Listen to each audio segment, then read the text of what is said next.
Bismillahirrahmanirrahim. Assalamualaikum warahmatullahi wabarakatuh. Salam sejahtera untuk kita semuanya. Yang saya hormati Bu Dewi selaku dosen pendamping mata kuliah hari ini, saya mengucapkan terima kasih. Yang kedua, mahasiswa dan mahasiswi Universitas Tekkom Semarang dan sekitarnya, saya mengucapkan terima kasih telah hadir dalam mata kuliah hari ini. Baik, dalam mata kuliah hari ini yang ke-10 terakhir hari ini ya, hari kedua pertemuan ke-10, yaitu tentang PPh pasal 23. Baik, langsung saya share materinya.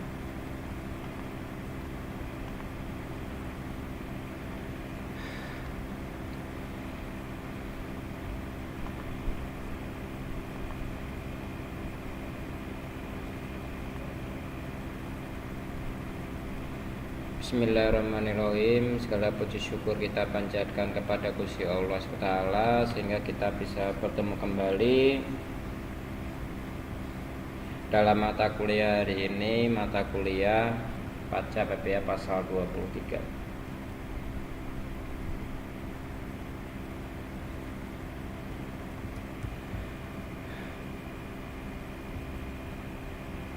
Apa yang harus kita pahami tentang PPh pasal 23 ya. Jadi pajak penghasilan pasal 23 adalah pajak yang dikenakan pada penghasilan atas modal, penyerahan jasa atau hadiah atau penghargaan yang selain yang telah dipotong ya oleh PPh pasal 21.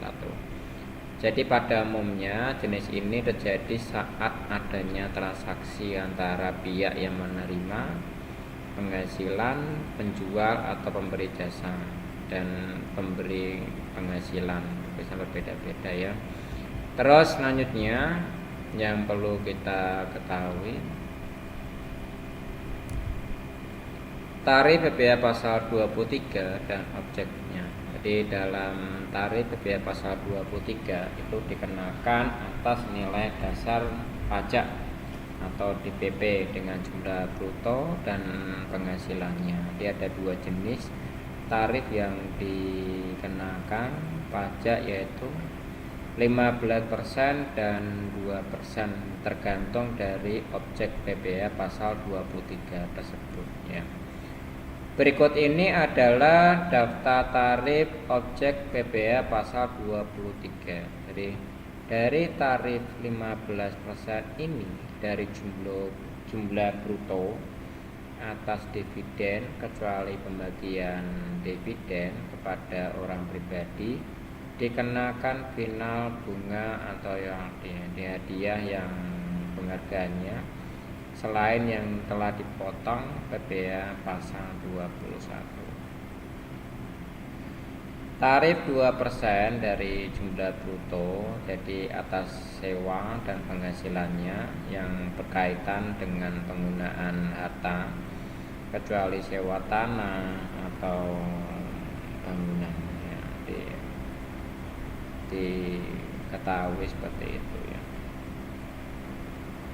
Baik, selanjutnya adalah tarif 2% dari jumlah bruto yang atas imbalan jasa, jadi seperti jasa teknik, jasa manajemen, jasa konstruksi, dan jasa konsultan.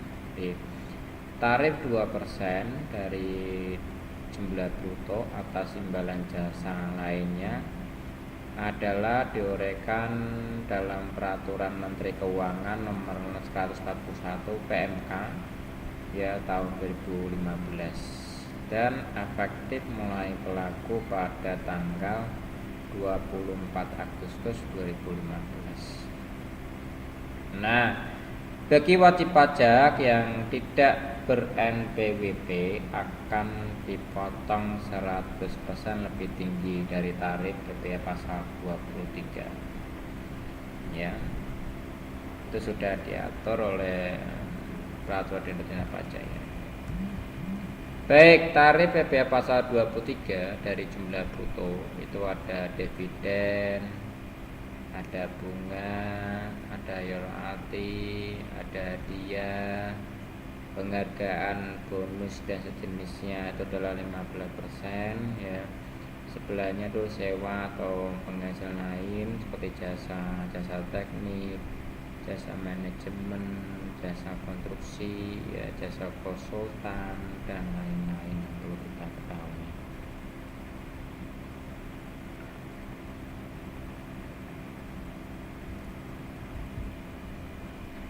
Baik, selanjutnya adalah objek PPA pasal 23. Terdiri dari berikut ini ya. Dari ada objek PPA pasal 23 dari jasa lainnya seperti penilai, aktuaris, ya, akuntansi, pembukuan, ya, ada atestasi laporan keuangan, ya, terus adanya hukum, ya, itu berbeda-beda.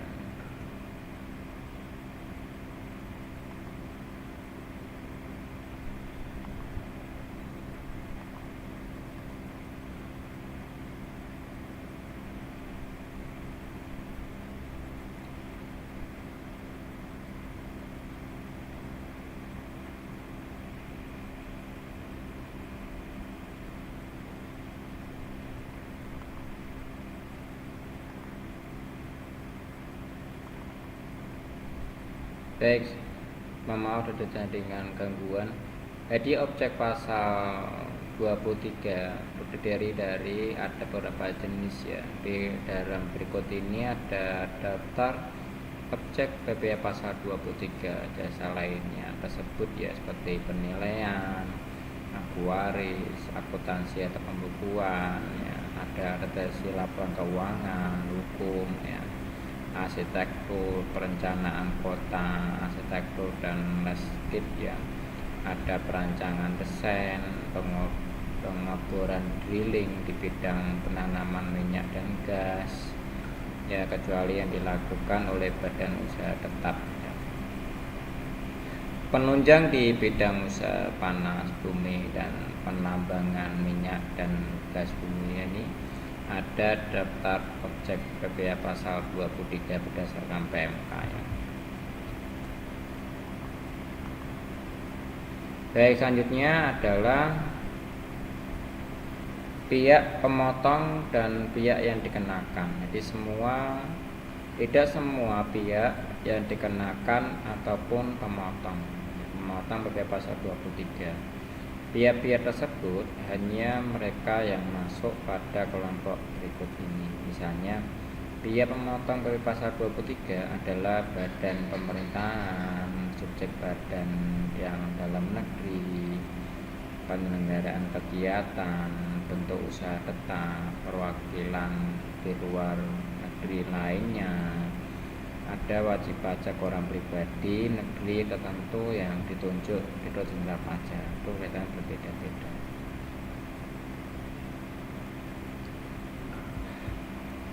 Baik, selanjutnya adalah penerima penghasilan yang dipotong PPA pasal 23, yaitu ada wajib pajak dalam negeri dan bentuk usaha tetap, atau namanya BUT.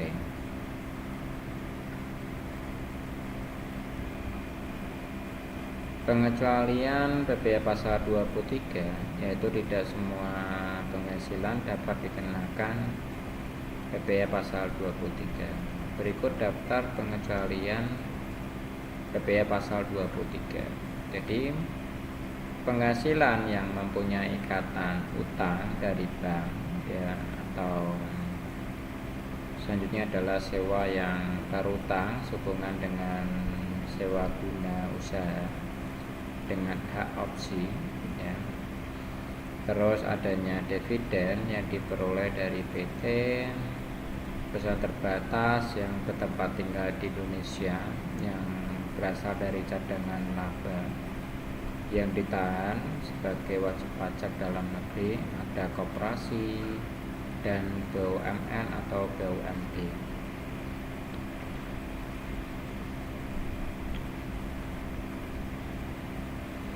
SHU atau koperasi yang dibayarkan koperasi kepada anggotanya. Jadi penghasilan yang terutang kepada badan usaha atau atas jasa keuangan itu berfungsi sebagai penyalur pinjaman atau namanya pembiayaan yang perlu kita ketahui.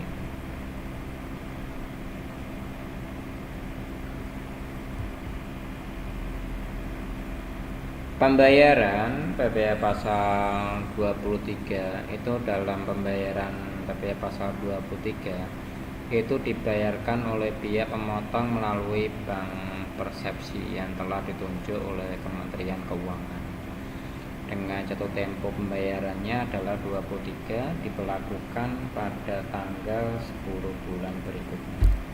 Seperti misalnya pihak pemotong PPh 23 atas penghasilan bunga dengan tarif 15% pada tanggal 25 September, maka pihak pemotong harus membayarkan pasal 23 bulan Oktober berikutnya. Tetapi sebelum melakukan pembayaran, pihak pemotong harus membuat namanya e-billing. Itu bisa kalian login ke DJP Ulan Pajak atau bisa menggunakan Koletek Pajak BUID untuk membuat namanya kode billing. Kalau sekarang itu yang baru itu sudah beralih ke Koletek Pajak BUID nanti mahasiswa bisa login yang sudah mempunyai NPWP bisa login membuat namanya kode billing untuk membuat PPh pasal 23 pajak penghasilan bunga dengan tarifnya 15%. Nanti kita tinggal masukkan aja jumlahnya berapa, kita masukkan, maka nanti akan keluar namanya kode billing. Kode billing ini masa berlakunya adalah 3 hari. Jadi selama 3 hari sebelum jatah waktunya selesai pembayarannya, maka kodenya sudah tidak berlaku lagi. Karena kode billing itu kodenya berlaku sama 3 hari. Maka misalnya kalian membuat hari ini bisa dibayarkan besok jadi jangan sampai lebih dari 3 hari.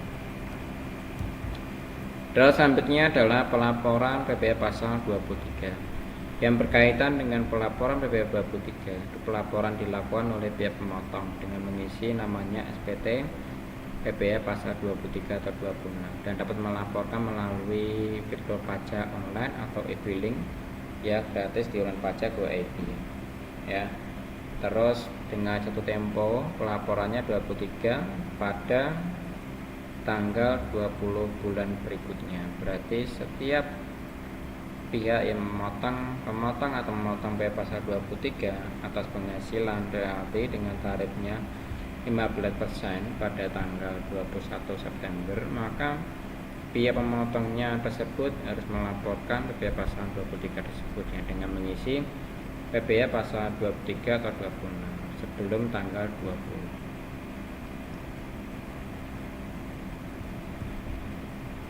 Contoh perhitungan PPh pasal 23 yang perlu kita ketahui. Contoh, PT Media adalah perusahaan yang bergerak di bidang penerbitan buku dan pencetakan.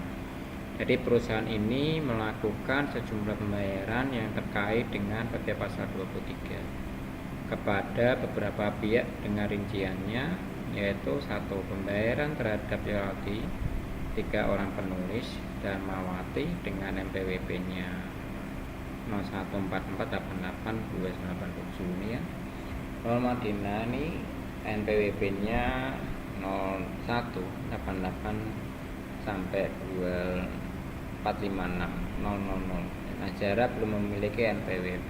Jadi royalti yang diberikan dan mati sebesar 25 juta Madinah 10 juta dan royalti Azhara adalah sebesar 5 juta. Jadi pembayaran bunga pinjaman BRI dengan NPWP sebulan sebesar 1.500.000. Nah, di sini adalah perhitungannya. Jadi untuk Darmawati 15% dikalikan 25 juta menjadi 3.750.000 terus Madinah 15% dikalikan 10 juta jadi 1.500.000. Jadi Azhara 15% dikalikan 5 juta jadi menjadi 750.000. Karena Azhara belum memiliki NPWP maka dikenakan pajak PPh adalah 10% dari nominal 50.000 sama dengan 750.000 tambah 60.000 adalah 1.500.000 setelah melakukan pemotong biaya penerus akan mendapatkan hasil bukti pemotongan.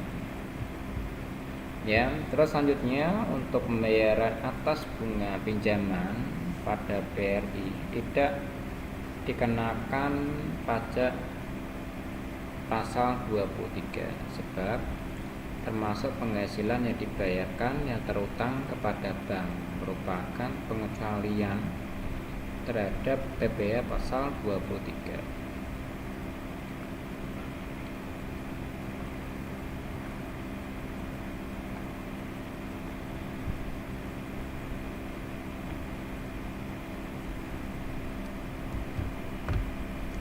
Baik, selanjutnya adalah contoh PT XYS menyewa alat berat dari CVDEF ya, dengan biaya sewanya itu sebesar 50 juta. Berapa besarnya PPh pasal 23 atas sewa yang harus dipotong PT XYS ya? Seperti pemberi penghasilan atas sewa dari CVDEF yaitu tarif PPh pasal 23 atas sewanya adalah 2%. Jadi biaya sewa alatnya beratnya adalah 50 juta.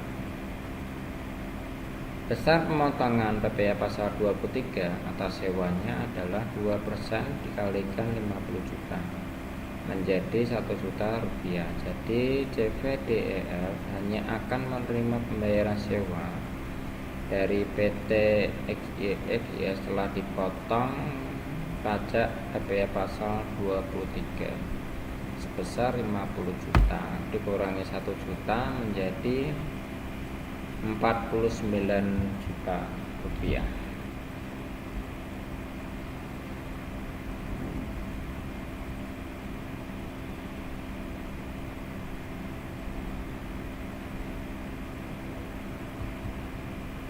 Baik, selanjutnya adalah Pak Karno ya, menerima royalti atas hak yang digunakan di sebesarnya adalah 10 juta ya.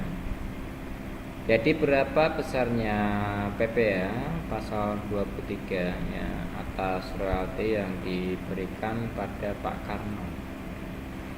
Ini ada contoh, maka yang harus dibayarkan adalah 15% ya dikalikan dari 10 juta rupiah. Jadi dengan tarifnya adalah 1.500.000. Nah, perhitungan dari PPh pasal 23 Pak Karno yaitu dari tarif PPh pasal 23 atas royaltinya adalah 15%. Jadi besarnya royalti yaitu adalah 10 juta rupiah. Jadi besar pemotongan PPh pasal 23 atas royalti adalah 15% dikalikan 10 juta rupiah menjadi 1.500.000. Jadi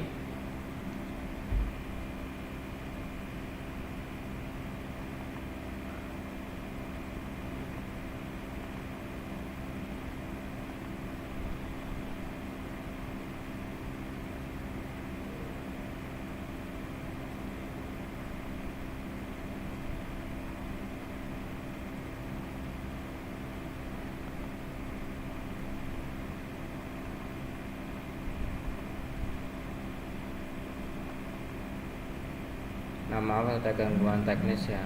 Saya ulangi lagi. Jadi Pak Karno itu dalam perhitungan PPh pasal 23 yaitu atas royaltinya adalah 15%. Jadi besar royaltinya adalah 10 juta rupiah.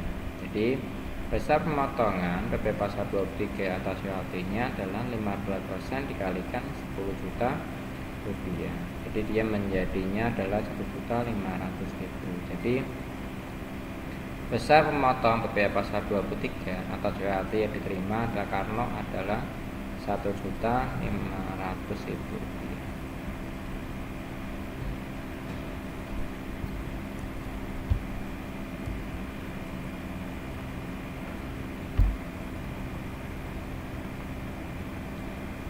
Baik, selanjutnya Tuan A menerima jasa merancang busana dengan jumlah brutonya adalah 15 juta rupiah.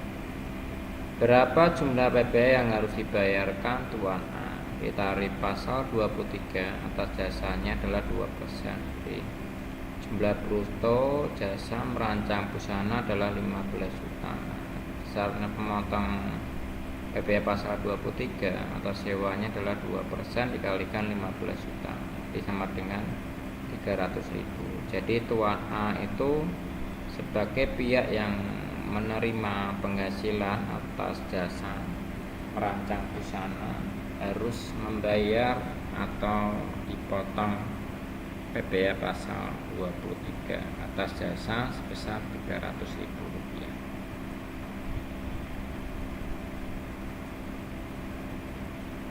Tarifnya dia di sini Tuan A karena terkena pajak PPh pasal 23 jasanya adalah 2%, 15%-nya dari 15 juta 300.000. Di sini ada contohnya, di Tuan A ini harus membayar pajak PPh pasal 23 itu sebesar 300.000 itu bisa dibayarkan ke kantor pajak dengan menggunakan kode billing. Sekarang bayar pajak itu tidak harus ke kantor pajak kita bisa bayar ke bank, kita bisa bayar ke kantor pos atau bisa menggunakan e-banking itu bisa kita bayar menggunakan e-banking pun bisa, kita tinggal masukkan kode billingnya berapa kita bayar Baik, selanjutnya adalah contoh perhitungan PPh pasal 23. Jika tidak memiliki NPWP maka wajib pajak menerima penghasilan dikenakan PPh pasal 23. Tidak memiliki NPWP maka dikenakan tarifnya adalah sebesar 2 kali lipatnya dari tarif normalnya. Contoh, jika jumlah PPh yang harus dibayarkan oleh seorang wajib pajak memiliki NPWP itu sebesar sampai 1 juta rupiah, maka PPh yang harus dibayarkan wajib pajak tidak mempunyai NPWP adalah 1 juta kalikan 2% kalikan 1 juta, maka menjadi 2 juta rupiah.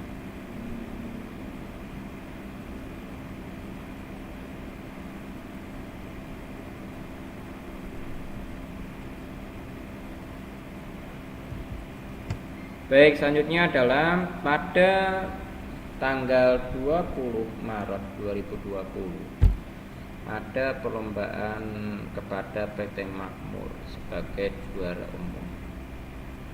Lomba senam sehat sebesar 150 juta.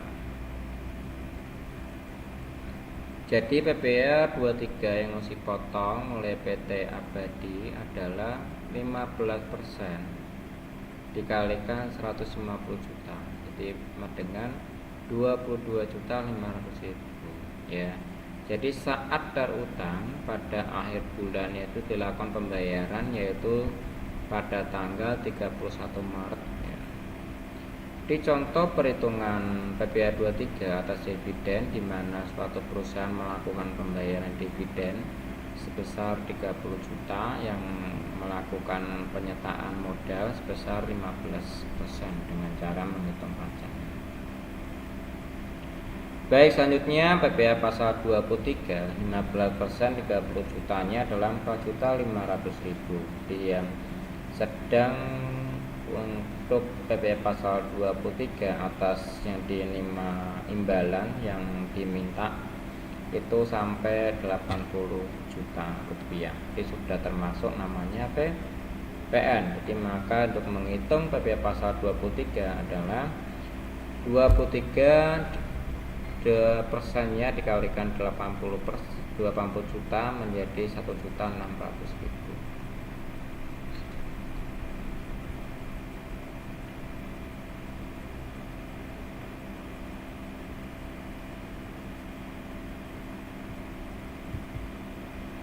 Baik, di sini ada contoh latihan ya. PT ABC adalah perusahaan jasa sablon ya. Setiap bulan PT ABC itu melakukan perawatan terhadap mesin sablonnya. Ya, pada Januari 2022 PT ABC itu menggunakan jasa PT Terpadu ya untuk melakukan perawatan mesin dengan biaya sebesar 2 juta rupiah.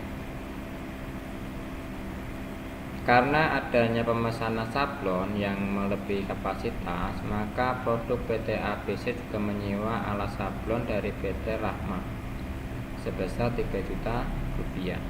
Berapa PBR 23 yang harus dipotong dan setorkan oleh PT ABC pada bulan Januari 2020?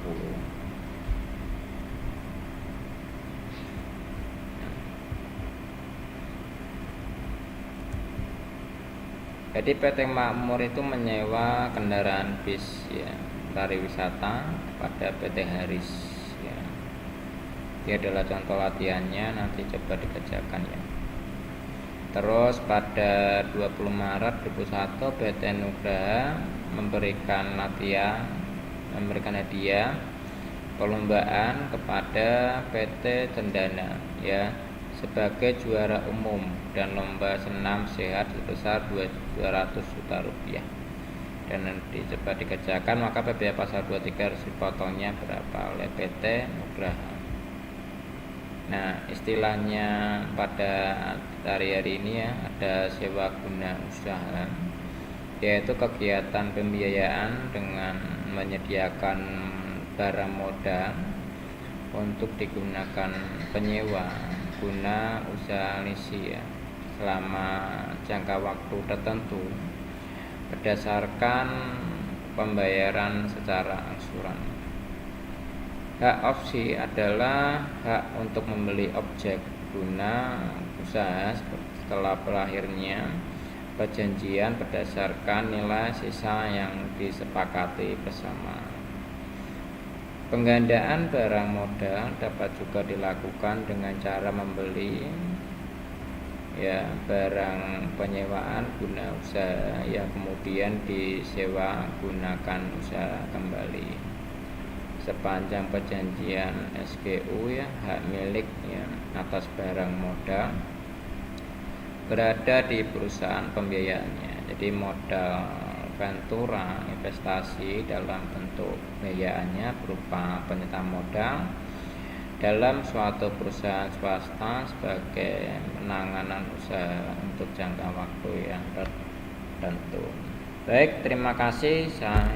Mungkin ada yang mau ditanyakan dahulu dalam pertemuan hari ini.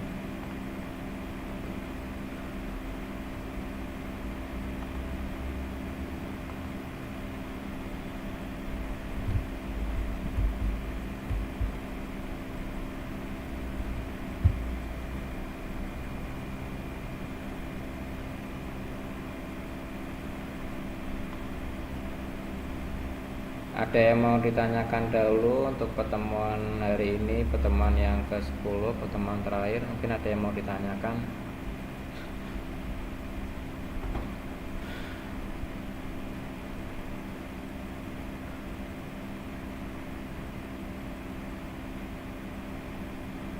Ada yang mau ditanyakan dahulu untuk pertemuan terakhir hari ini, pertemuan yang ke-10?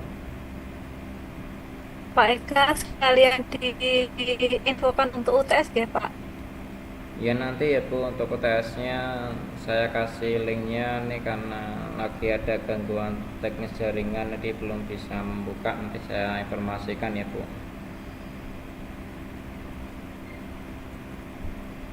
Untuk UTS-nya nanti mahasiswa bisa buka di syakatnya ya karena ini lagi ada gangguan teknis. Mungkin absensinya sama UTS-nya agak mundur ya, nanti mahasiswa bisa login kembali apabila sudah mulai aktif kembali. Baik, saya akhiri untuk pertemuan hari ini. Apabila tidak ada yang ditanyakan, saya mengucapkan terima kasih kepada mahasiswa dan mahasiswi yang telah hadir dalam mata kuliah hari ini, mata kuliah ke-10, pertemuan terakhir hari yang kedua. Besok kita ketemu lagi hari yang ketiga, pertemuan yang ke-11. Baik, saya akhiri. Saya mengucapkan terima kasih kepada mahasiswa dan mahasiswi dan Bu Dewi, dosen pendamping mata kuliah perpajakan. Saya mengucapkan terima kasih. Saya akhiri. Assalamualaikum warahmatullahi wabarakatuh. Salam sejahtera untuk kita semuanya.